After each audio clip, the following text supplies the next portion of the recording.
فقہائے کرام بیان فرماتے ہیں کہ اگر کوئی نماز فجر پڑھنے کے بعد یہ ارادہ کر لیتا ہے کہ نماز فجر تو میں نے ادا کر لیا، الحمدللہ اب جب وقت ہوگا ظہر کا تو پہلے ظہر پڑھوں گا پھر کوئی کام کروں گا، تو اب فجر سے لے کر ظہر کے بیچ میں جو بھی وہ کام کرتا ہے ارادہ کیا کر لیا، فجر پڑھا اور ظہر پڑھوں گا وقت ہوتی ہے، تو جیسے ہی انتظار صلاۃ کی نیت اس نے کر لیا کہ ظہر کی مجھے انتظار ہے، تو کہتے جو نماز کے انتظار کا ارادہ کر لے تو جتنا انتظار میں وقت گزرتا ہے وہ سب کے سب عبادت میں شمار ہوتا ہے۔ ظہر کا ٹائم ہوا، نماز ظہر ادا کر لی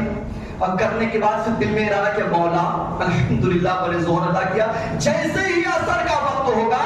نماز عصر پڑھوں گا پھر کوئی کام کروں گا، اب ظہر سے عصر کے بیچ میں وہ بیوی بچے کے پاس بیٹھ رہا ہے،